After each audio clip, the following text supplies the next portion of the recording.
Bienvenidos otra vez a Dharmatic. Mi nombre es Juan y el día de hoy voy a contestar algunas preguntas que les pedí que me hicieran por YouTube, por la comunidad, para que si tú no estás inscrito, te inscribas y puedas acceder a la comunidad y hablarnos. Y también por mi Instagram. Si no me sigues, pues te encargo que me sigas. Aquí abajo están los links. Les dije que me preguntaran algunas cosas que ustedes quisieran saber acerca de mi práctica. Y esto lo hago para que ustedes no me vean como una especie como de maestro guru. No, no soy ni pretendo serlo. Soy exactamente un practicante de Dharma igual que tú y pues me tropiezo a veces y muchas veces a veces, ¿verdad?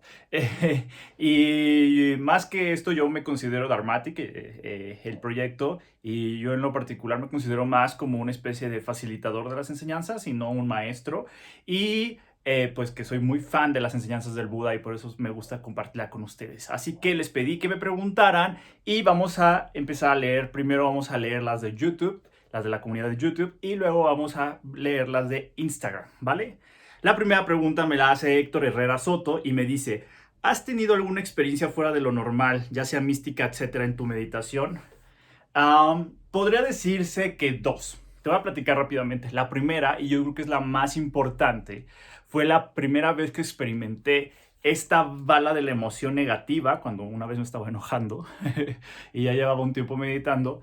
Esta vez vi cómo la bala de la emoción negativa, que era el enojo, venía más lento hacia mí antes de impactarme y enojarme. Eso fue como una experiencia bastante, no sé si eh, podríamos llamarlo mística, pero espiritualmente muy fuerte para mí. Y fue la primera vez que dije, wow, la meditación sí funciona. Entonces yo creo que esa es una de las experiencias, porque a veces uno piensa en las experiencias místicas y toda esa cuestión y quiere ver cosas y cosas así, y hay que recordar lo importante de la enseñanza del Buda, que es el entrenamiento de la mente, que nunca se nos olvide eso. Y la segunda, podríamos decir lo que es un poco más fantasiosa y que yo también lo atribuyo a una cuestión de la mente, es una vez en mi segundo Sakadawa, que es cuando se festeja el nacimiento, la iluminación y la muerte del Buda en un mismo día. Es una fiesta que es común entre todas las tradiciones budistas. Puse un pequeño altar aquí en mi cuarto, no tenía este altar todavía, era un pequeñito, chiquito altar, y puse algunos ofrecimientos de agua, me fui a dormir. Y en la noche, como cuando esas veces que te quedas así como dormido y no sabes si estás dormido o despierto, vi a una especie de mono amarillo, que era obviamente la forma en como, porque hay que recordar que en ese día estuve todo el día en el centro budista e hicimos muchas meditaciones basadas en Buda. Entonces ese día fue visualización tras visualización del Buda, y en la noche cuando justamente estaba dormido, según yo estaba volteando a ver el techo, y en eso veo un mono amarillo que estaba así enfrente de mí y se estaba riendo. Y yo me quedé así como de ¿qué? Y no me podía mover. Eso es como cuando te sube el muerto. Entonces, como que del esfuerzo que me quería mover, como que me quedé más dormido. Y al siguiente día me levanté y dije, wow, qué pedo. O a lo mejor me vino a visitar Buda. Y lo chistoso de este asunto es que uno de los cuencos que estaba en el altar estaba tirado. Pero más allá del aspecto, ¿cómo se llama? Místico, ¿no? A mí me gusta atribuirle una cuestión de la mente. Significa que me esforcé mucho en mis visualizaciones en Buda Shakyamuni, así que por eso lo soñé. Pero recuerden, eso es algo muy importante, no busquen experiencias místicas, de esto no se trata, sino que la propia experiencia del dominio sobre nuestra mente, eso es lo importante, ¿vale? Número dos, Ana Pérez Ara me pregunta: ¿en tu vida diaria y fuera de casa mantienes la atención plena? ¿Cómo lo haces? Pues ojalá eso fuera lo más importante. Y esto es un esfuerzo constante y esto es debería ser la práctica diaria. Evidentemente hay ocasiones en las que aprovecho para la atención plena, por ejemplo cuando me estoy tomando un té, cuando estoy comiendo, como los tacos que ustedes vieron en ese video, espero que les haya gustado, cuando estoy lavando los trastes, cuando estoy teniendo la ropa. Ahí son pequeños ejercicios que puedo hacer de atención plena. Y evidentemente, pues también se me escapa la atención plena a veces, ¿no? Cuando estoy leyendo, cuando estoy trabajando, se puede escapar. Entonces es muy importante aprovechar estos pequeños momentos del día para cultivar la atención plena. Vamos con la siguiente, dice Vanna Cell. ¿Por las mañanas tienes alguna práctica especial que te pueda tener feliz y motivado todo el día? Creo que voy a hacerles un video con respecto a eso. Y sí, hay varias prácticas, sobre todo pues los ofrecimientos, yo creo, algunas oraciones que se hacen, y la propia meditación te puede ayudar. Pero les voy a hacer un video de una rutina de un budista por la mañana y por la noche. ¿Les parece? Este, Funeral Boy. ¿Qué tipo de incienso recomiendas o prefieres para hacer en tu práctica espiritual? No recomiendo ninguna especie y un tipo de incienso en particular. A mí me gustan, por ejemplo, los que hacen los tibetanos que no tienen palitos, sino que es la pura varita de incienso, nada más que son difíciles de conseguir. Me gustan esos porque no huelen tanto y no humean tanto. Y como mi cuarto es pequeño, pues la verdad es que luego te puedes intoxicar con CO2. Así que me gustan los que no humean tanto. Y también a veces para hacer los ofrecimientos, yo ya ando muy moderno, muy millennial, y lo hago con estos, ¿cómo se llama? Este humificador de esencias, también tengo uno muy chiquito y entonces lo pongo en el altar como en referencia, como esto es el incienso pero electrónico y no me friega los pulmones. Así que hay que ser prácticos, modernos, sobre todo hay que tener la motivación bien puesta para hacer ese tipo de cosas, ¿vale? Este, Mario Vila García me dice, soy católico, te quería preguntar una cosa, ¿cuántas reencarnaciones de Buda hay? Este, Tu pregunta está como muy rara. Para empezar, los budistas no creemos en la reencarnación. Segundo, ¿cómo que cuántas reencarnaciones lleva el Buda? Si el Buda ya es un Buda, significa que ya no renacerá más en este samsara, ¿vale? Siguiente pregunta. Bernardo Briseño dice, ¿qué otro tipo peculiar de meditación, de meditar conoces? Como tu video de meditar comiendo. Pues no sé si es algo peculiar, como le respondí a la persona que me dijo de atención plena, es más bien aprovechar los momentos del día para poder meditar. Podemos encontrar dos grandes enfoques de la meditación, Vipassana y Shamatha. Ya tengo un video de eso, te recomiendo que lo busques. Y las posturas de poder meditar. Puede ser sentado en el suelo con todas sus variantes, en una silla si no te puedes doblar las piernas. Puede ser caminando o en movimiento y también puede ser recostado. Esta última la recomiendo solamente cuando tienes ya un poquito de callo en la meditación porque si no te vas a quedar dormido, ¿vale? Juan er, Eritke Arcus dice, ¿realizar alguna práctica con los elementos madre o eso nada más es del budismo o es del Bon? No entiendo lo de los elementos madre, me supongo que son los cuatro elementos. No, me imagino que sí es algo más del Bon, porque es más chamánico, animista, más conectado como en esta cuestión de la naturaleza. En el budismo tibetano sí hay como ciertas referencias en algunas puyas en relación a los cuatro elementos y también en algunas rituales de otras tradiciones budistas, porque hay que recordar que era como la concepción que se tenía, que toda la materia estaba creada de los cuatro elementos. Sin embargo, no es algo relevante a la práctica en realidad. No lo veo como muy relevante, ¿no?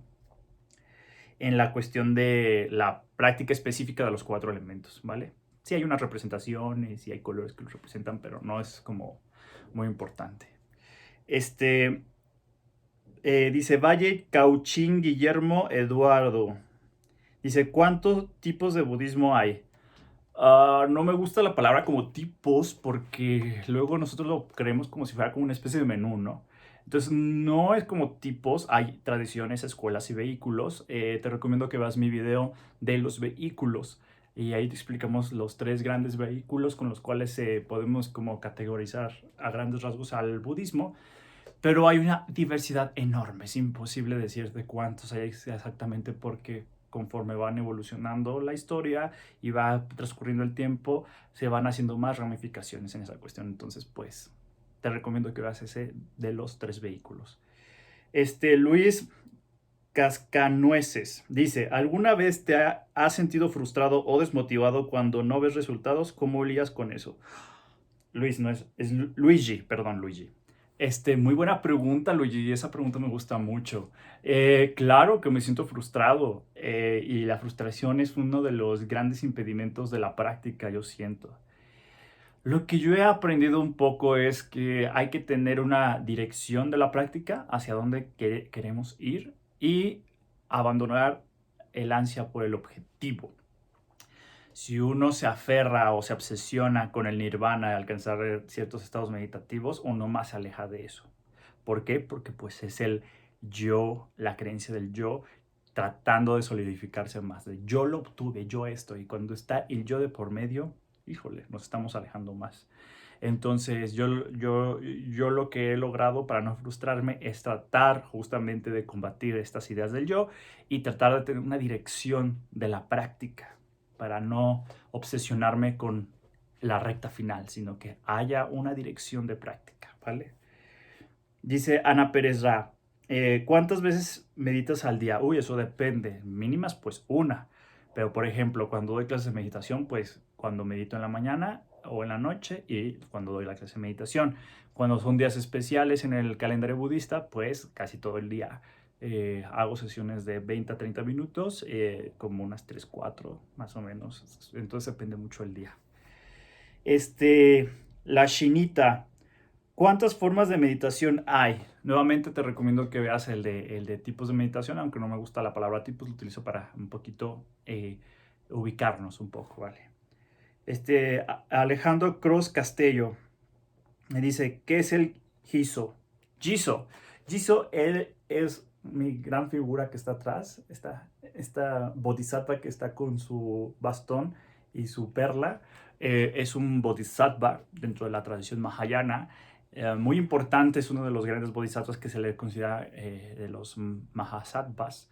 Tiene toda una historia muy padre y generalmente en la Mahayana se le reconoce como el bodhisattva que cuida a los niños y a los viajeros y también a los renacimientos más desafortunados que se encuentran en los infiernos o en el reino Naraka. Entonces, muy interesante. Luego haré un video específicamente hablando de Jisoo, ¿vale? Dice Lord Jamal Werlogan. No entiendo cómo se escribe, digo, se pronuncia tu apellido. Dice, hola Juan, llevo pocos meses escuchándote y ha sido muy grato. Muchas gracias. Me gustaría saber si tú usas campanas, cuencos tibetanos, vallas, cacaras o algunos instrumentos, prácticas que no hayas mencionado y si pudieras comentar el uso como los has dado todos si quieres un video y nos permitieras algunas fuentes sobre ellos. Saludos jarochos. Un saludo a Yamal. La práctica con instrumentos como tal, por ejemplo el Varya, la campaña Varya, sí tengo campaña Varya y mi Varya es para hacer algunas prácticas tántricas, pero más allá de enseñarles, acuérdense que ese tipo de cosas es como dentro de la tradición varyayana, entonces para respetar un poco la tradición varyayana se necesita a un maestro que te enseñe directamente este tipo de situaciones. Yo las sé hacer porque tengo como, justamente en mi práctica del Varyayana tengo algunas iniciaciones. Sin embargo, acuérdense que yo siempre les digo, no se me distraigan con estas cuestiones que suenan muy místicas y toda esa cuestión. Uno puede tocar la campana y usar el Varya y hacer un chorro de mudras y esta cuestión, pero si uno no puede meditar con su respiración y uno no conoce lo básico de las enseñanzas del Buda, pues uno está haciendo muchas cosas muy raras, pero no tienen sentido si no partimos de este punto. Entonces es muy importante que, no, entonces así como enseñártelos en un video, pues te puedo enseñar y explicar a final de cuentas qué significan, pero como enseñarte yo así directamente como un maestro, pues la verdad es que no. La verdad es que tendrías que estar inmerso dentro de la vehículo varyayana en una escuela específica y tener un maestro para hacer ese tipo de cosas. Pero no nos perdamos, el budismo tiene un chorro de variantes en las cuales no nos podemos esperar a que llegue un maestro vaya a enseñarnos eso, sino que podemos avanzar de muchas otras formas y hay muchas otras propuestas dentro del budismo que podemos utilizar para no posponer nuestra práctica del Dharma. Eso es importante. Bueno, ya se acabaron las de YouTube, ahora vamos con las de Instagram, ¿vale? Dice Jiwa Maxim Fayaira. Estos nombres. A ver, dice, ¿nos puedes hablar un poco sobre lo que piensa el budismo sobre el feminismo y el aborto? Es un tema muy complejo. Yo creo que esa pregunta la vamos a posponer para un video porque si es algo que no se puede contestar en 2 minutos, ¿vale? Entonces, esa queda pendiente en un video especial para eso. Luego, Coffee 10055. No es pregunta, pero ¿recomiendas libros para acercarse al budismo por fin? Todos me preguntan siempre eso. Antes de recomendarles libros, les recomiendo que se pongan a meditar. Esto es importante. Y bueno, para recomendarte un libro, voy a poner el link de un libro que pueden descargar gratuitamente. Lo único que tienen que hacer es ir a mi página de Facebook, que aquí abajo está el link, y ahí les voy a poner el link justamente en el post donde ponga este video. Abajo les voy a poner el link donde pueden ir a descargar este libro. JXMZ.la. ¿De qué manera me puedo iniciar en el budismo? El budismo, hay que recordar que no es una religión evangelizadora, o sea, no le interesa como la conversión de adeptos. Por ende, la forma en cómo uno debe de empezar en el budismo es tomar confianza en las enseñanzas del Buda. Esto que requiere meditación y estudio. Eso es lo que te recomiendo, meditación y estudio. Creo que esta pregunta se repite mucho, así que yo creo que les voy a hacer un video como una especie de pequeña propuesta que yo les tengo para cómo podríamos iniciar en el camino budista. ¿Les parece? Si les gusta la idea, denle like al video. Muy bien. Dice Emiliano-Mancera 348. ¿A qué lugar fuiste para recibir las enseñanzas del Dharma de la tradición tibetana? Saludos. Fui a un centro que pertenece a una de las 4, bueno, o 5, depende quién te esté exponiendo el tema, 4 o 5 escuelas tibetanas, y es la Gelupa. La Gelupa pertenece al linaje que actualmente es el Dalai Lama. Ese es los sombreros amarillos. Y ahí empecé mi caminito por el Dharma, como ven. Miguel Ángel 083, tarot y budismo. Pues no es una pregunta, pero el tarot no tiene nada que ver con el budismo. Yo sé que se pueden encontrar luego que tarot del Buda, que sabe qué, pero la verdad es que nada tiene que ver con el budismo. Es como más un invento para vender tarjetas de tarot del New Age. Ay, el New Age es muy creativo, pero no, nada tiene que ver. Andrés-Naia. ¿Cómo te puedes convertir al budismo? Nuevamente, les digo que meditación y estudio. Y espero prepararles un video próximamente de cómo nos podemos ir acercando al budismo, ¿vale? I am Ángeles. ¿Qué libro sagrado hay, así como la Biblia? El budismo no es una religión de manual o de libro sagrado. Significa que no hay un libro como tal que condense toda esa cuestión, porque es muy amplio. El Buda enseñó durante muchos años. Se parte de cánones. Hay diferentes tipos de cánones según el vehículo en el que uno está desarrollando su práctica. Existe el canon Pali, el canon chino y el canon tibetano, ¿no? Estos cánones tienen diferentes secciones en un video. Yo creo que es un buen tema para un video. Lo voy a hablar más adelante, pero parten de cánones. Y estos cánones pues tienen comentarios, expresiones de maestros. Es un poco más complejo que solamente partir de un manual, sino que es un corpus completo de muchos textos y muchas cuestiones. ¿Vale? Vamos con la siguiente pregunta. Todavía seguimos con preguntas de Instagram. I am Ángeles me hizo muchas preguntas, pero bueno, vamos a contestarlos rápido. ¿Podrás hacer un video con distintos mantras? Tengo un video donde explico con mantras, Ángeles, lo puedes buscar. Pero no, así como recitación de mantras todavía no tengo ninguno. No sé si lo voy a hacer en el futuro, porque estoy más interesado en que aprendan aspectos muy puntuales académicos del budismo. Entonces, no sé, lo voy a pensar. Vamos a ver. ¿Podrías recomendar libros sobre el budismo? Eso ya lo dije. Puedes ir a Facebook en esta publicación de este video. Ahí va a estar un link para un video. ¿Qué significa el mala? El mala es un instrumento que se heredera a la tradición vedista, que prácticamente no todas las escuelas de budistas lo tienen. Algunas las tienen, en su mayoría las tienen. Y es un instrumento donde se utiliza para el conteo de, en este caso, de mantras, dharanis o situaciones así. Es como un abaco prácticamente. Ángeles, otra vez dice, ¿qué es lo más típico que te dicen cuando se enteran que eres budista? Esta es muy buena pregunta. Ay, lo clásico. ¿Eres vegetariano? ¿Buda es tu Dios? ¿Crees en la reencarnación? ¿Qué más otras cosas? ¿Por qué los monjes se rapan? ¿Por qué tienes un iPhone si eres budista? Esas son las cosas más comunes que me dicen. Esa fue muy buena pregunta, y sí es cierto. Siempre preguntan eso. Pablitogia dice, ¿conoces Mindfulness, la adaptación de John Kabat-Zinn de la meditación budista a la medicina? Sí, sí la conozco. Aunque a final de cuentas la atención plena o el mindfulness es parte del octuple sendero del Buda, ¿vale? Y pues es parte no hay mejor maestro que el Buda. Vamos con Cami-Boyfrost. Dice, ¿qué otros tipos de meditaciones peculiares conoces? Como el de meditar mientras comes. Ese ya la había contestado, ¿verdad? Creo que me lo volvieron a hacer.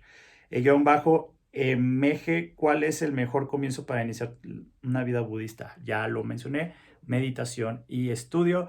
Y les voy a preparar un video para que orientarlos un poquito de esto, ¿vale? Otra vez. Dice, ¿con qué escuelas de budismo empatizas más y por qué? Oh, muy buena, interesante pregunta.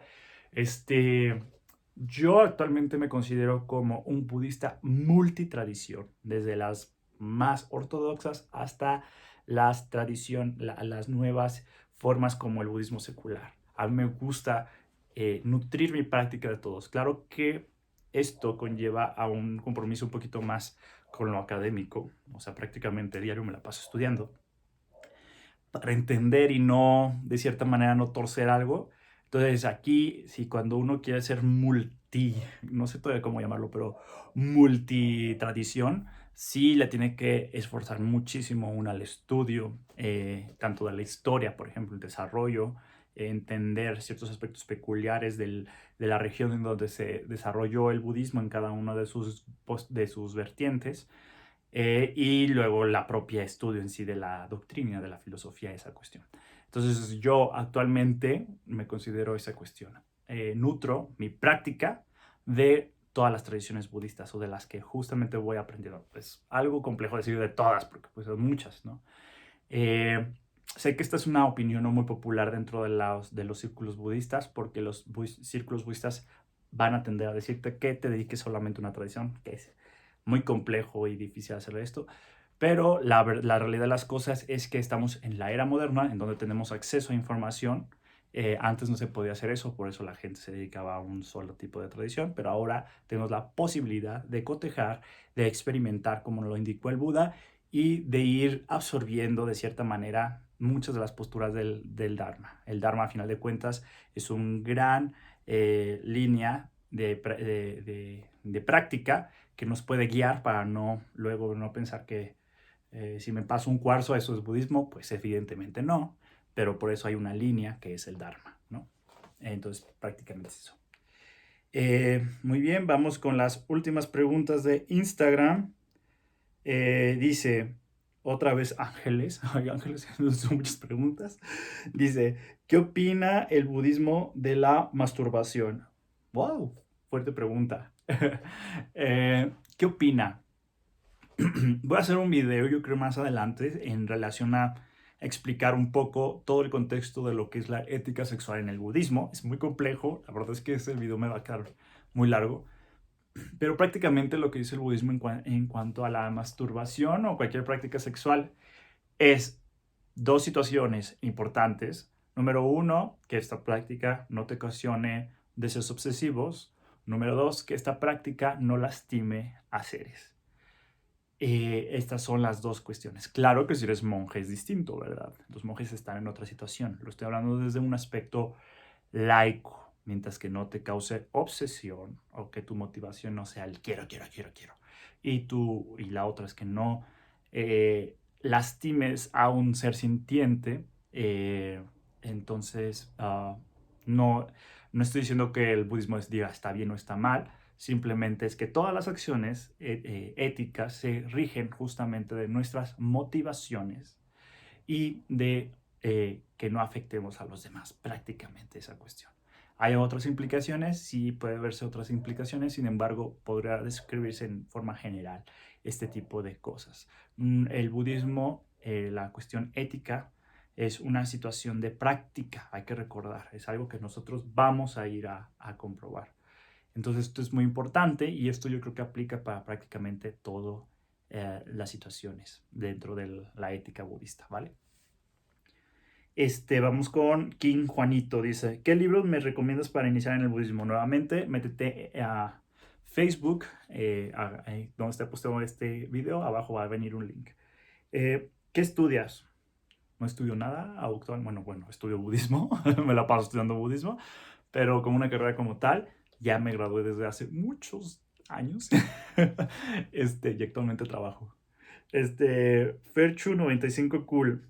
Hola, me gustaría que nos contaras si existe alguna relación entre el Buda y las artes marciales. No he leído mucho a relación al tema. Sé que hay algunas, no directamente con el Buda, sino con maestros posteriores, principalmente con Bodhidharma. En China se le quiere dar como una especie de salida, aunque la verdad es como más mito que realidad. En realidad esa es la cuestión. Y bueno, otros, si uno estudia un poquito la historia del Japón, del budismo en Japón, por ejemplo, pues uno se da cuenta que luego los monjes estuvieron involucrados en cuestiones bélicas que pues obviamente nada tiene que ver con la visión del Buda, ¿verdad? Pero yo creo que a pesar de que sí hay una especie de tradición, no tradición, una tendencia a relacionarlo por el aspecto de las artes marciales, por la disciplina y toda esa cuestión, real de las cosas es que yo creo que el objetivo del Buda nunca fue pelear, nunca. Entonces esto es importante.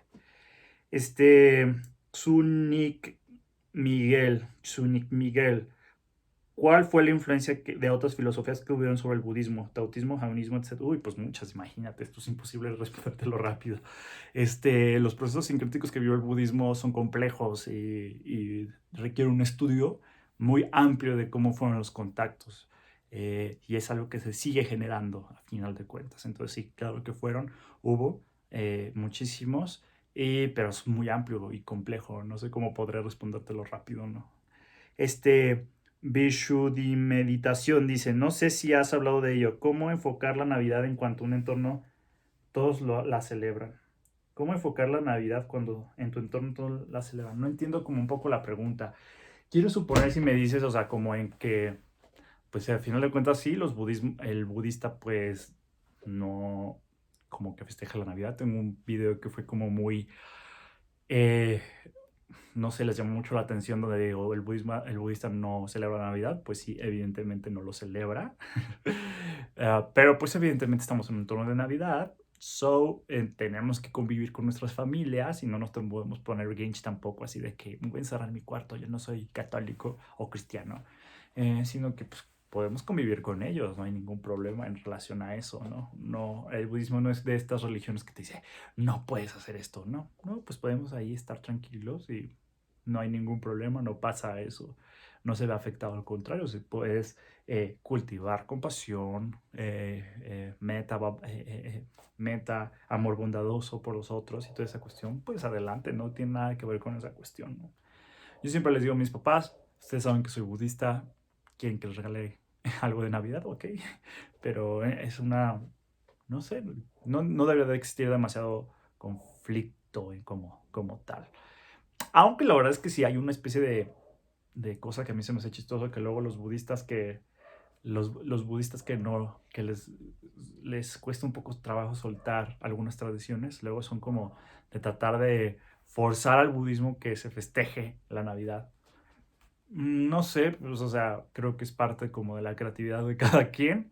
No es necesario, sinceramente, pero si tu familia lo festeja, adelante, no hay ningún problema. Pues tú eres invitado de su cena, pues adelante. Yo siempre les digo, vamos a hacer algo vegetariano en Navidad o algo así, pero pues no debería de haber ningún problema, sinceramente. Y pues mientras que tú sabes que eres budista y pues hay celebraciones del budismo y tú las haces, pues sí. Porque también esto también pasa.